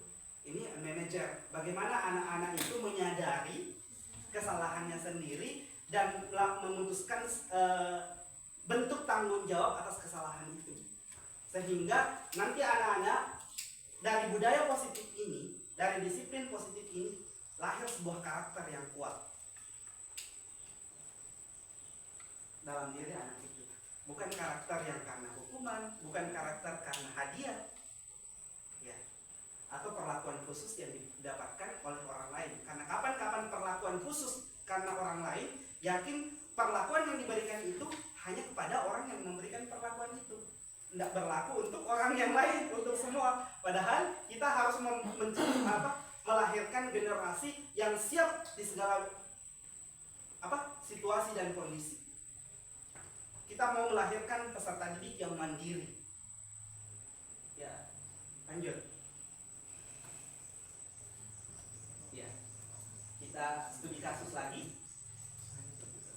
Guru matematika dari kelas 8 itu Santi sakit sehingga tidak dapat masuk dan mengajar. Akhirnya dicarikan guru pengganti.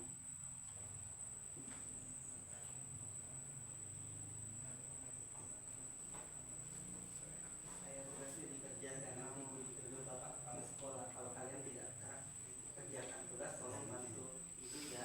Namun pipi dan Salih malah jadi tak tahu ibu sanggup saja bu, santai saja bu. Mereka tetap tidak mengerjakan tugas dan malah mengobrol. Sekarang kira-kira posisi kontrol ini sebagai ada pandangan lain?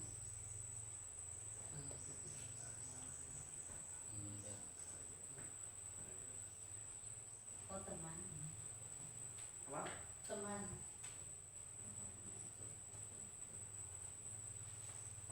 Sebagai Teman, tolong bantu ibu. Iya, sebagai Ya. teman. Tidak ada tekanan, tidak ada. Iya. Ngajak, ngajak. Tidak ada. ya. Terus oke.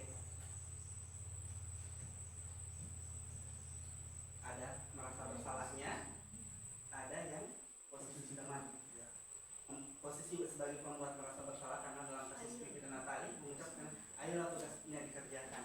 Hah? Kalau di posisinya di akhir, dia berada menjadi teman. Ya. Kasus 2.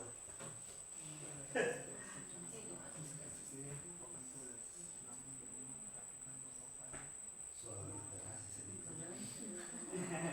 Ya, jadi ini untuk supaya menguji bentuk pemahaman kita terhadap konteks yang sering terjadi di sekolah. Tidur-tiduran dan kami praktikan. Bersih-bersih rasa bersalah itu. Kalau jadi ya tertanya. Manajer, Manajemen. kamu nggak kasihan sama ibu ya? Ibu sudah capek-capek mengajarkan kamu. Tidak kasihan sama ibu. Ya, dia masih Rasa Rasa bersalah. perasaan ya rasa bersalah. apa? Perasaan bersalah apa tadi itu? Yang poin kedua. Pak Ajat deh. Banyak Kamu nggak kasihan. Gimana kamu kerja? Kamu nggak kasihan sama ibu ya? Oh, bersalah yang kedua. yang poin kedua alasan bersalahnya. Tidak.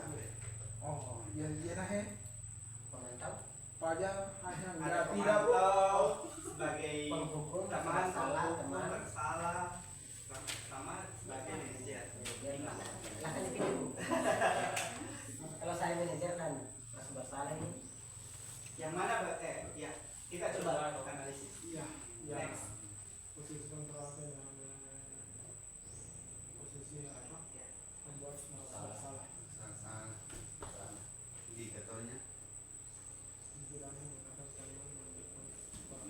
Fajar. Ibu Dani mencoba untuk membuat Fajar merasa bersalah. Iya. Ibu Dani menggunakan kalimat yang menunjukkan seperti gimana kamu Fajar, kamu tidak kasihan sama ibu ini. Itu berarti seakan-akan dibuat Fajar itu gara-gara Fajar sehingga ibu seperti itu, sehingga itu adalah posisi kontrol sebagai Pembuat merasa pembuat bersalah. masalah. Next. Anton dan Jadi dua itu bersama. Fisio. Dan tiba-tiba dalam sebuah pertengkaran adu mulut, Dina pun menjadi emosi dan mengadakan pertengkaran. Pada saat itu guru piket langsung melerai mereka dan membawa mereka ke ruang kepala sekolah. Kepala sekolah Ibu Suti menanyakan Dina tentang keyakinan sekolah yang telah disepakati. Ibu Suti melanjutkan bertanya apakah Dina bersedia memperbaiki kesalahan yang telah dilakukan terhadap Anto. Dina pun mengangguk. Kemudian Ibu Suti balik bertanya kepada Anto, hal apa yang bisa dilakukan Dina untuk ini manajer ya. Oh, manajer. Manajer ya. Masak. Sebagai kepala sekolah. Manajer. Ya, Mengaku. Manajer. Ya, Mengaku. mengatur. dia suka. Nah ini masih ada kasusnya gue. Dina berpikiran menjawab, wah nggak tahu Bu, saya itu sudah berpikir sebentar dan menanggapi kalau Dino akan mudah terlepas kembali Dino. Ya maksudnya kan yang salahnya Dino, nah, dia mau klaim itu yang tadi yang rusak. Biar konsekuensi Rob. Anunya tadi itu. Ya. Realisasi antara konsekuensi dan posisi kontrol. Manajer. Kemudian Dina mengangkat menyetujui dan sepanjang siang itu Dina belajar menjahit dan memperbaiki kemenjahit terakhir kali pada ya. Jadi dia posisi dia Manajer. dia Posisi posisinya kontrolnya. kontrolnya sebagai manajer. Di mana di sini yang berlaku adalah Menghentikan yang rusak. konsekuensi. Karena maksudnya apa yang dia lakukan itu sejalan dengan kesalahannya, sejalan dengan apa yang dia lakukan untuk memperbaiki kesalahan itu. Ya. Ya, ada dong. Kamu Konsekuensi. Si manajer Ibu Suti bersikap profesional dan kolaboratif dalam menangani masalah. Ya. Jadi itu bagaimana menjadi seorang manajer, tidak menjas, mengecap bahwa kamu salah, tapi membuat anak-anak itu merasa bahwa saya sedang salah dan anak-anak dituntun untuk berpikir bahwa untuk memperbaiki kesalahan ini yang harus saya lakukan. Bukan mengatakan kamu salah, kamu tidak mengerjakan PR, kamu harus seperti itu. Tidak, karena kita tidak tahu kebutuhan dasar yang mana yang bermasalah sehingga mereka melakukan itu. Makanya kita berikan kepada mereka kebebasan, kemerdekaan kepada mereka untuk menentukan sikap. Saya harus seperti apa untuk mempertanggungjawabkan apa yang telah saya lakukan. Ya. Oke, lanjut. Persis kita. Ibu Suti. Ya, ini keyakinan kelas. Keyakinan kelas adalah nilai-nilai yang disepakati berlaku secara universal. Ya, jadi tata tertib itu, jadi pada prinsipnya tata tertib dan aturan sekolah itu jangan dibuat hanya satu pihak saja, tetapi melibatkan siapa-siapa yang akan melaksanakan itu. Ya, misal tata tertib sekolah dibuat oleh kepala sekolah saja. Ya, belum tentu yang dibuat oleh kepala sekolah yang dinilai baik dan sesuai dengan budaya positif kita seperti itu, keyakinan kelas kita seperti itu. Karena mereka tidak dilibatkan. Berarti ketika mereka meyakini bahwa yang benar ini, yang salah ini, nanti akan penerapannya itu akan lebih mudah. Karena anak-anak akan melahirkan kesadaran bahwa oh, ketika saya melakukan seperti ini yang saya langgar dan ini yang harus saya lakukan. Jadi tidak perlu mengatakan bahwa kamu harus seperti itu, karena mereka memang sudah meyakini sebelumnya, sebelum aturan tata tertib itu diterapkan, memang sudah berdasarkan apa yang kita yakini bahwa ini yang benar, ini yang salah. Ya, itu bagaimana caranya merumuskan keyakinan kelas. Ya, harus dilibatkan peserta didik untuk merumuskan yang mana yang harus kita yakini dari aturan-aturan yang kita telah sepakati bersama. Ya, mungkin kita mengatakan bahwa berjalan pada saat beriringan dengan guru, siswa tidak boleh di depan. Tapi itu keyakinan kita, belum tentu itu yang diyakini oleh peserta didik kita. Jadi kita harus membuat kesepakatan kelas sehingga keyakinan antara guru dan peserta didik itu sama pada saat mereka melakukan itu. Jadi itu yang akan melahirkan kesadaran. Karena kalau masih kita yang mengatakan bahwa kau salah karena seharusnya kamu seperti itu, sementara anak-anak yang tidak meyakini itu, berarti kita bukan merestitusi, bukan menjadi manajer, tapi kita menjadi penghukum. Selanjutnya,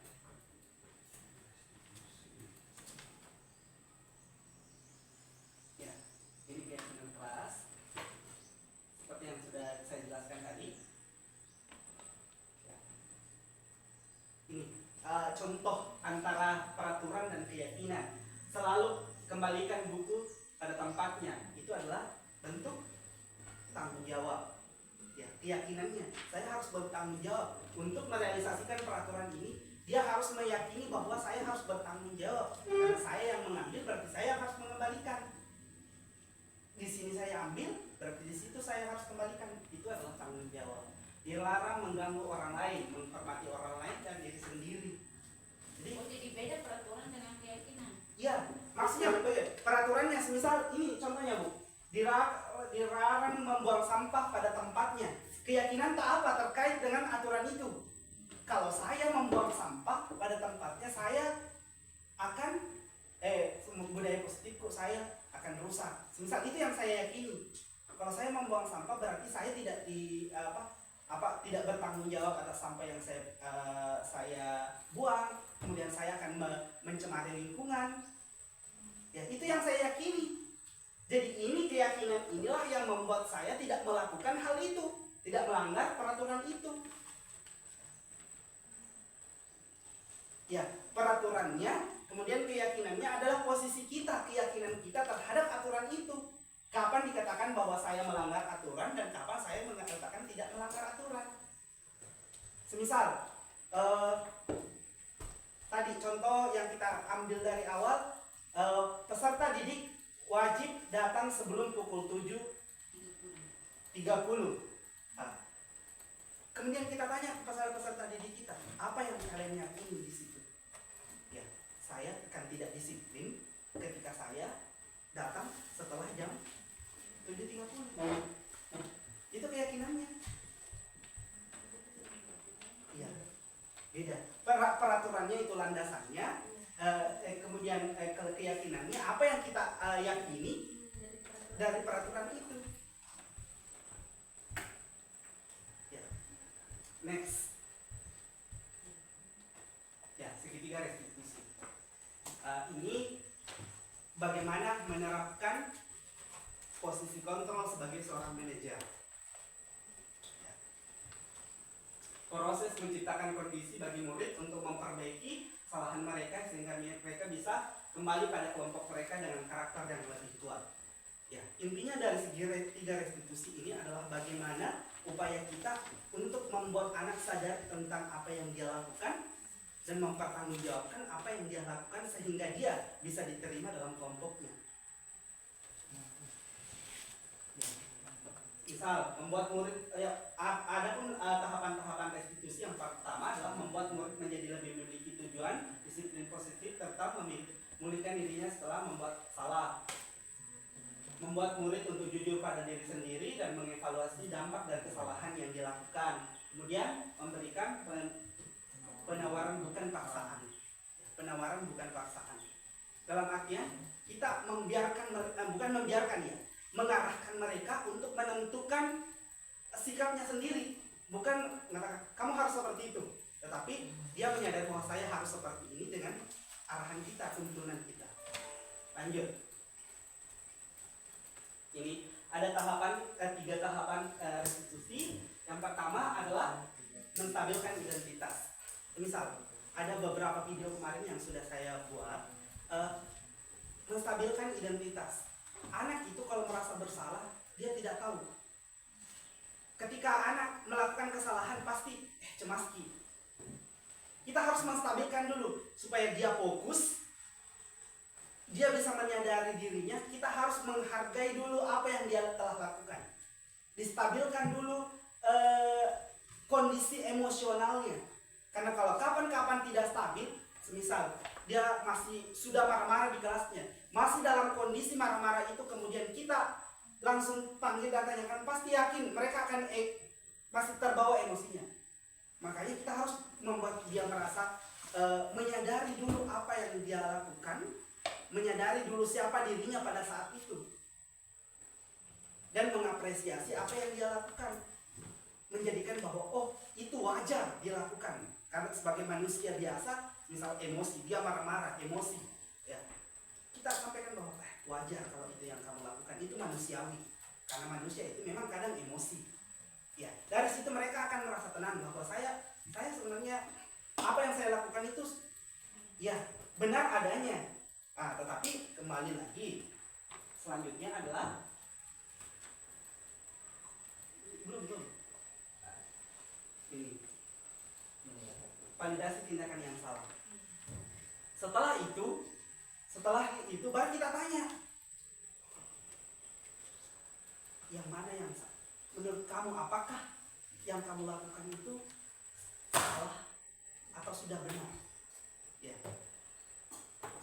Diharapkan kita tidak langsung mengatakan bahwa kamu salah di sini, tapi dia yang menyadari sendiri apa yang dia lakukan. Kemudian langkah ketiga adalah menanyakan keyakinan. Apa yang kamu yakini tentang aturan yang telah disepakati, aturan budaya yang ada dalam sekolah kita, disiplin positif yang ada dalam sekolah kita. Tadi, misal dia mengata-ngatai temannya. Apakah mengata-ngatai teman itu sudah sesuai dengan keyakinan kamu, keyakinan kelas kita? Tidak. Apa yang salah dari situ? Ya, apa yang salah dari situ? Oh, saya tidak menghargai teman saya. Ya, itu yang ketika itu yang dia yakini secara otomatis saya tidak menghargai. Jadi anak-anak terus diberikan stimulus. Oh, ketika saya tidak menghargai, apa yang harus saya lakukan agar rasa tidak menghargai itu bisa lahir. Jadi maksudnya anak-anak itu bisa melahirkan kembali bahwa oh teman saya dihargai. Apa yang harus saya lakukan supaya saya menjadi menghargai teman saya? Jadi itu lahir dari kesadarannya, oh karena saya tidak menghargai, karena saya mengata-ngatai, mungkin saya harus meminta maaf bahwa saya salah karena telah mengata-ngatai, dan apa yang akan saya lakukan untuk mengubah karakter yang ada dalam diri saya, mungkin saya harus lebih memperbaiki kontrol diri saya, ya supaya saya tidak melakukan hal itu lagi. Tapi itu harus dalam kesadaran itu, karena ketika kita menyadari apa yang terjadi dan apa yang kita lakukan, yakin kita itu akan terus tertanam dalam diri kita. Berbeda ketika yang ditanamkan oleh orang lain, yang diperintahkan oleh orang lain, karena orang lain itu akan hilang motivasi intrinsik. Beda posisinya dengan ekstrinsik. Kalau intrinsik selalu ada dalam diri kita. Ini yang kita harapkan, motivasi intrinsik yang lahir dalam diri kita, bukan yang berada di luar dari orang, bersumber dari orang lain, motivasi ekstrinsik. Karena ketika ekstrinsik itu sementara, kalau intrinsik itu yang kekal, itu yang selalu ada dalam diri. Tapi ekstrinsik, kalau semisal saya melakukan kebaikan karena selalu ditanya, diarahkan, dituntun oleh Pak Kepsek, kamu harus seperti ini, kamu harus seperti itu. Ketika nanti Pak Kepsek pensiun, pasti budaya itu akan hilang dari diri saya, karena tidak ada Pak Kepsek yang mengarahkan saya. Tapi ketika saya melakukan itu karena kesadaran diri saya, secara otomatis meskipun Bapak Kepala Sekolah tidak ada, saya akan melakukan dan menerapkan itu, karena itu lahir karena kesadaran diri saya. Itu saya lakukan karena kesadaran diri saya. Itu juga yang kita harus tanamkan ke anak-anak kita. Ya, jadi nantinya setelah ini tidak ada yang terhukum, tidak ada yang menjadi teman. Tapi kita berusaha untuk menjadi guru yang senantiasa menuntun, yang selalu berpihak pada murid. Yang berpihak pada murid berarti harus memikirkan potensi apa yang dimiliki oleh peserta didik kita, bagaimana kodrat alam dan kodrat zaman yang dimiliki oleh peserta didik kita. Ya. Baik, next.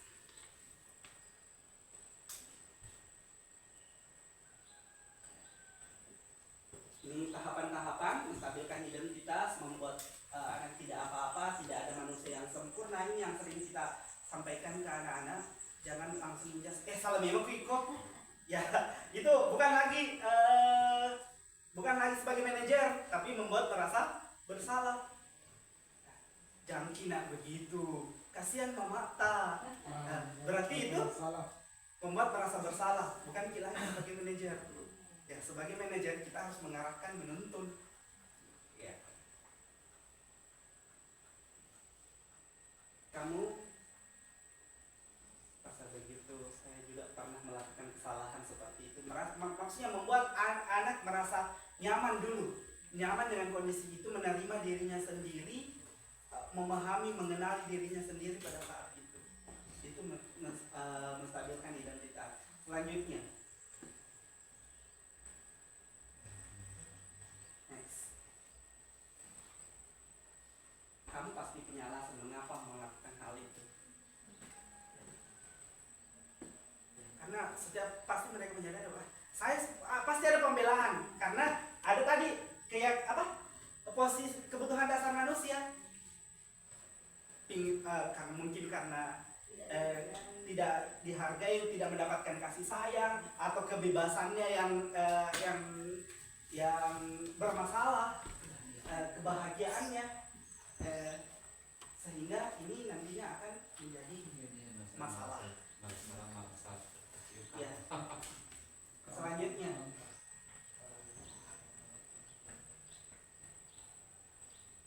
menanyakan keyakinan. Apa yang kita percaya sebagai asal keluarga? Apa nilai umum yang kita telah sepakati? Jadi ini kembali ke aturan-aturan. Mungkin ada aturan-aturan yang kita sepakati sebelumnya, dan anak-anak ditanyakan keyakinannya. Kamu menempatkan diri pada aturan itu seperti apa? Apa yang kamu pahami? Apa yang kamu tanamkan dalam diri kamu terhadap aturan itu? Di sini saya melanggar, saya tidak membersihkan karena ini, berarti keyakinan. Kemudian apa yang kamu yakini dengan itu? Apakah kamu merasa bahwa itu sudah benar sesuai dengan keyakinan kelas kita atau belum? Sudah sesuai aturan? Oh belum. Apa di bagian mana yang belum? Berarti dia kembali ke keyakinanmu bahwa saya belum melakukan itu, saya belum disiplin karena saya tidak membantu datang pada tepat waktu, atau saya tidak bertanggung jawab karena saya tidak membersihkan di kelas, padahal itu jadwal pikir saya. Rasa itu, keyakinan itu yang akan melahirkan disiplin positif, budaya positif. Selanjutnya,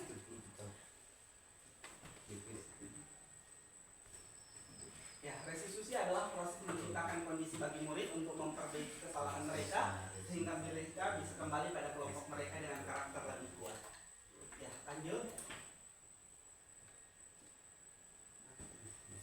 Ya, terima kasih. Jadi kemarin ada video yang saya share, salah satu contoh merestitusi yang saya sudah share di grup.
Ya, jadi segitiga restitusi ini lebih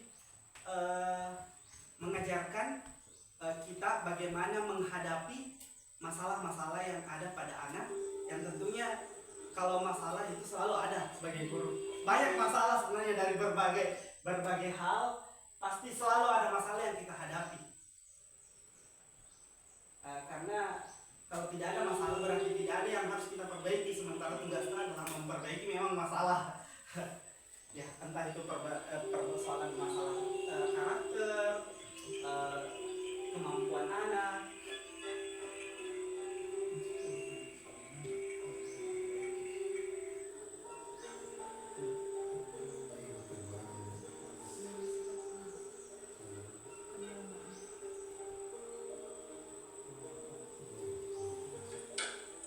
Assalamualaikum. Waalaikumsalam warahmatullahi wabarakatuh. Silakan masuk, Nah. Ya, jadi ini adalah kasusnya Dila memarahi Vika karena Vika tidak ikut membersihkan, padahal hari itu Katanya nanti kamu Vika Iya Pak, jadwal soalnya piketnya terus membersihkan. yang membantu saya membersihkan. Padahal hari ini jadwal kami piket. Oh iya, wajarlah kalau kamu marah. Tapi apakah yang kamu lakukan itu sudah sesuai dengan keyakinan kelas kita? Tidak Pak, karena saya tidak menghargai Vika yang mungkin sedang memiliki masalah yang harus segera diselesaikan dalam HP. Jadi apa yang akan kamu lakukan di depan partainya? Saya akan meminta maaf ke Vika Pak dan lebih memperoleh diri agar kejadian ini tidak terulang lagi. Baik, sekarang silakan kamu kembali ke kelas dan minta maaf. Ya Pak, izin kembali ke kelas. Silakan. Jadi kita tidak mengatakan kamu salah dan kamu harus seperti itu, tapi mereka yang menyadari sendiri apa yang di bagian mana yang salah dan bagaimana memperbaiki kesalahan itu.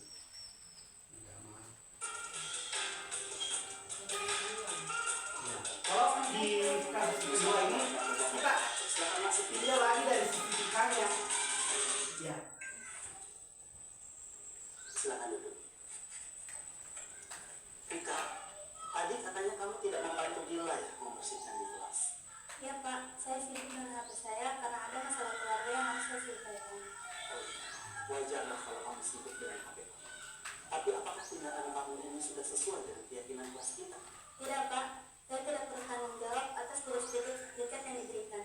Seharusnya saya membantu Dila membersihkan hari ini.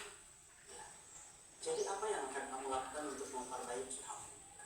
Saya akan meminta maaf ke Dila dan mengomunikasikan alasan kenapa saya sibuk dengan HP saya. Baik, Mama.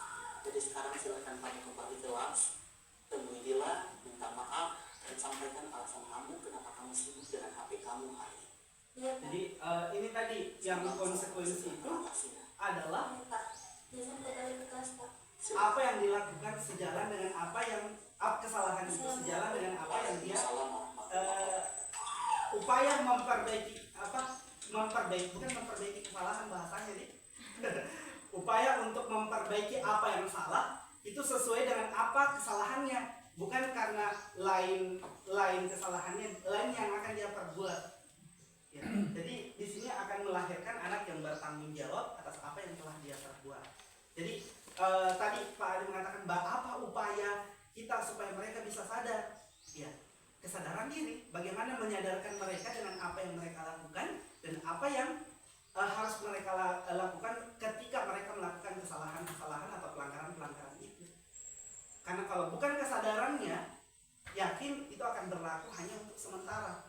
Sementara kita mau ada pembelajaran sepanjang hayat, bukan hanya berlaku pada hari itu, tapi dia itu berlaku selama peserta didik kita selama hidupnya, semasa hidupnya.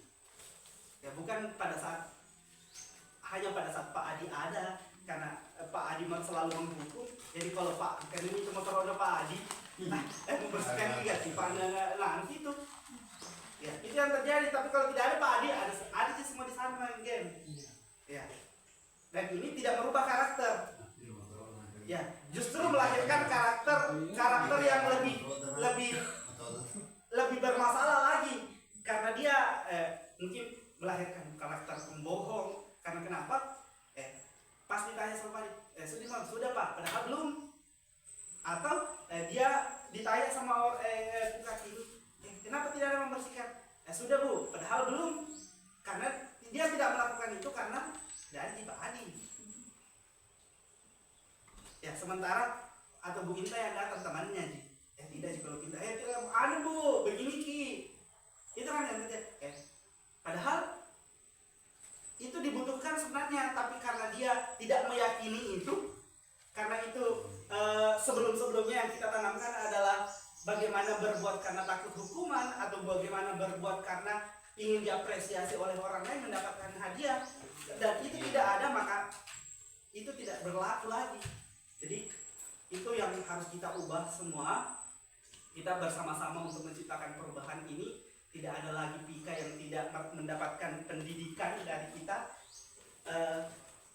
Pika harus tetap merdeka, Adrul harus tetap merdeka, semua siswa yang ada di sekolah ini harus tetap merdeka dengan memenuhi segala bentuk kebutuhan mereka. Ya, bagaimana caranya memenuhi kebutuhan mereka? Mengembangkan mereka, segala potensi yang ada dalam dirinya sesuai dengan kodrat alam dan kodrat samanya. Dan bagaimana mendidik. Pendidikan itu, pendidikan yang kita ciptakan, proses pembelajaran yang kita ciptakan itu berpusat pada peserta didik. Gitu. Dan mungkin untuk materi hari ini, diseminasi pada hari ini saya merasa cukup. Sebelumnya saya persilahkan kembalikan kepada moderator, jangan sampai ada pertanyaan-pertanyaan terkait dengan materi yang telah saya sampaikan. Kembali ke moderator. Ya, Mungkin ada pertanyaan. itulah tadi pemaparan terkait diseminasi budaya positif. Untuk itu dari rekan-rekan komunitas belajar, siapa tahu ada yang ingin ditanyakan atau ada yang kurang jelas, bisa langsung ditanyakan kepada pemateri.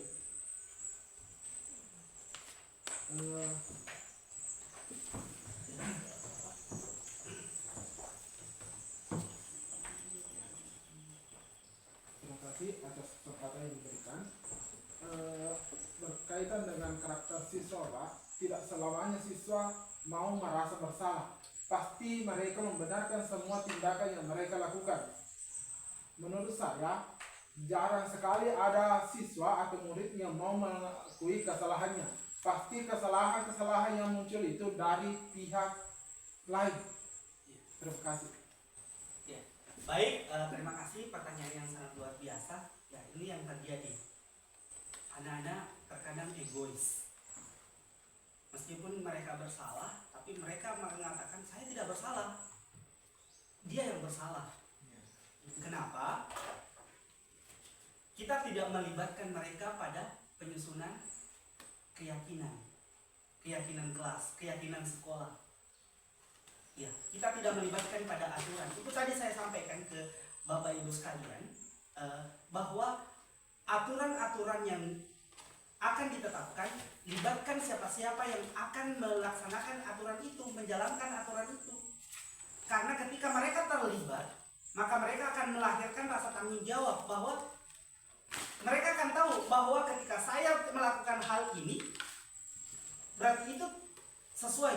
Ketika saya melakukan ini tidak sesuai, karena memang sudah disepakati dalam aturan sebelumnya. Ya, dan itu pastinya akan melahirkan keyakinan kelas, bahwa ketika saya melakukan ini, saya salah. Karena yang seharusnya saya lakukan ini. Makanya ini butuh keyakinan kelas, membangun keyakinan kelas dulu sebelum melakukan ini.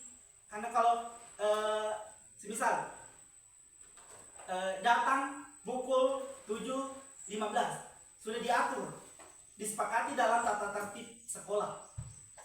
Anak-anak ditanya keyakinannya pada saat pengaturan, apa yang kalian yakini seperti ini. Itu yang di-cover semua untuk masuk dalam aturan.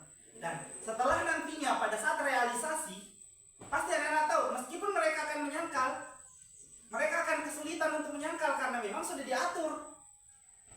Yang salah kita yang buat aturan, kemudian anak-anak yang disuruh terapkan. Ya. Tapi ketika itu aturan itu dibuat bersama dan disepakati bersama, kemudian dilaksanakan, Pasti tidak ada alasan untuk mengelak karena sudah jelas. Ya, makanya pada setiap penerimaan siswa baru itu selalu ada sosialisasi aturan atau pengaturan seperti itu. Ya, bagaimana Pak? Oke Pak. Oke, mungkin Ya, siapa tahu masih ada dari rekan-rekan yang ingin bertanya. ya sudah jelas semua. Baik, moderator, karena semuanya sudah jelas, saya menganggap bahwa terima kasih karena sudah berkolaborasi. Bukan berarti bahwa apa yang saya sampaikan itu adalah baik dan benar, tapi baik dan benar itu kembali kepada apa yang kita yakini semua. Ya, jadi saya hanya berbagi tentang apa yang saya pahami dan menjadi apa yang telah menjadi pengalaman saya selama ini. Itu yang saya sampaikan, dan jika ini benar berarti itu adalah kebenaran yang kita yakini bersama.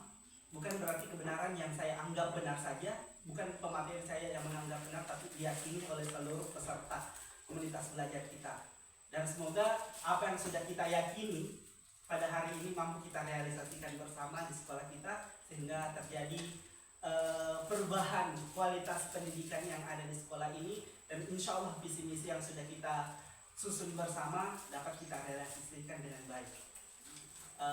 Cukup sekian dari saya, kurang lebihnya mohon dimaafkan. Akhir kata, assalamualaikum warahmatullahi wabarakatuh. Waalaikumsalam. Saya kembali kepada moderator. Ya, demikianlah tadi pemaparan tentang diseminasi budaya positif yang dilaksanakan oleh komunitas belajar Sipakainya. Semoga apa yang dipaparkan pada hari ini dapat menjadi pembelajaran positif, dan semoga bisa diterapkan juga secepatnya di sekolah kita supaya dapat memberikan dampak yang positif juga kepada siswa SMP Negeri 5 Lamuru. Untuk itu lebih dan kurangnya mohon dimaafkan. Wassalamualaikum warahmatullahi wabarakatuh. Waalaikumsalam warahmatullahi wabarakatuh.